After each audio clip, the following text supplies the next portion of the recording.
Mr. Chairman, ladies and gentlemen, yet another report has come out talking about executive stress. But of course there's no such thing as executive stress.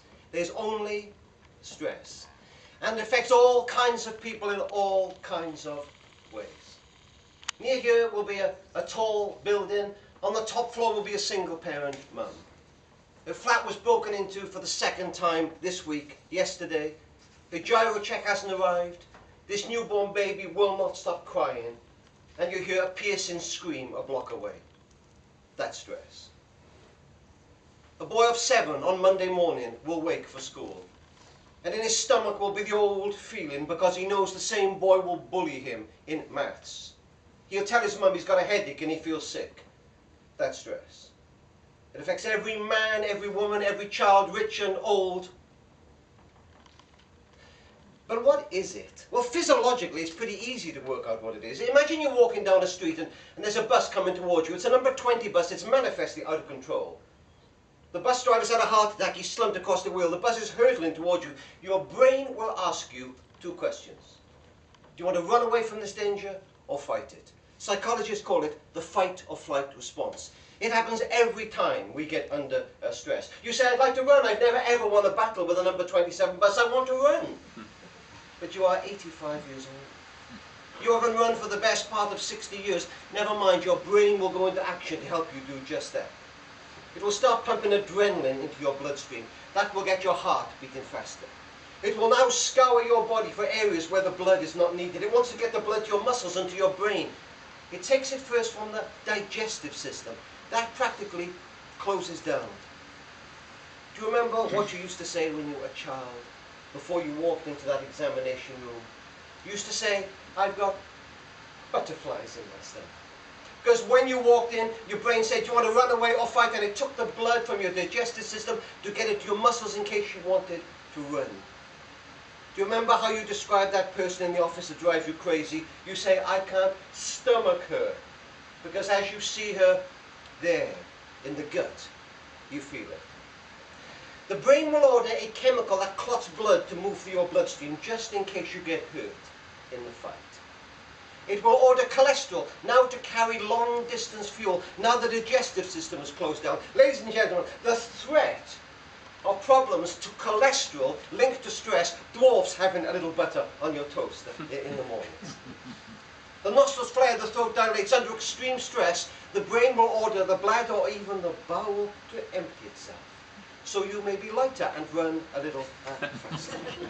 And you and I suddenly become a running machine. We take off. On the way we pass Linford, Christie, several other world-class athletes. We think if I can reach that alleyway, I'll be safer. And we do reach the alleyway, and we press against it, and the bus hurtles by, and it misses us by inches. People say, Jack, the colour's coming back to your face now. The blood went elsewhere a moment ago. Your heartbeat is coming back to normal. Somebody says you're sweating a lot. Oh yes, the brain has ordered the body to perspire, to cool down those muscles. It was an episode. The stress response saved your life. You and I were designed to live like that. In fact, we need some stress. Too much stress we burn out. Too little stress we rust out, like a piece of old farm machinery. No. The problem comes not with that. The problem comes in the busyness of life. Emails, bank managered letters, children crying, traffic jams, when in our modern world we are kicking into the stress response 20, 30, 40 times a day. For the little things, the simple things. And because the brain can't tell the difference, one day it says, she is kicking into this stress response so often, he is getting high so often, it's not worth bringing them down. And we call that burnout. Sometimes we call it nervous breakdown. It's as if the elastic has gone so far, there's no giving it anymore. Now, normally your body will give you indications that that's coming. It'll say, I'm not doing very well. Headaches beginning in the back of the neck and ending up over one eye. Skin complaints, stomach complaints, fuzzy thinking, irritability. Your body will say, slow down a little, I'm not handling this very well. But we live in a society that says ignore that. Stiff upper lip. Be super dad, be super mum, be super person. And so we ignore those signs. But if we do, this is what happens. One day, a man or woman that other men and women look at and think, if only I could be like them. They wake up one morning in bed, and it's quite early, it's still dark, and they whisper under their breath, I can't cope anymore. And when that happens, they can't do the simplest thing. They can't put petrol in the car, they can't write a check in Sainsbury's. It has all got too much for them. So if the stress response is so precious, and if it can be so easily triggered for nothing, how can we be helped to live so we don't get like that? There is a magic question we must ask ourselves 50 times a day. It is this, ladies and gentlemen.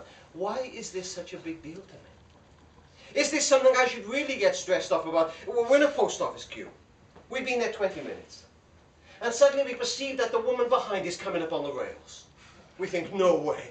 We close up, we practically cause a domino effect on the rest of the queue.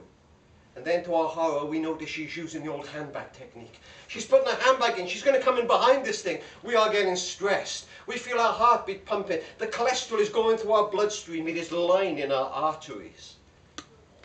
The brain is wondering whether or not to empty our bowel at that very moment. And suddenly we stop and we say the magic question.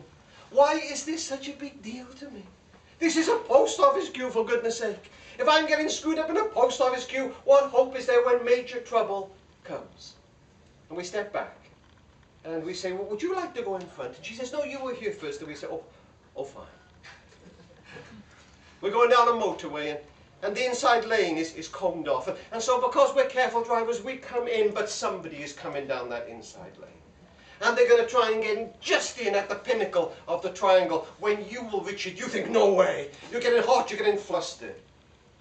Next time, let them in. Wave them in. You say, no, if I do that, everybody will do it. No, everybody won't do it. But you do it.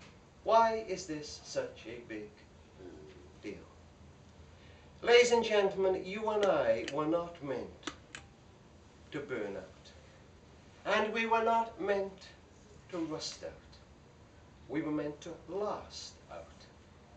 And the magic question will not only save you from stress, it may save your life.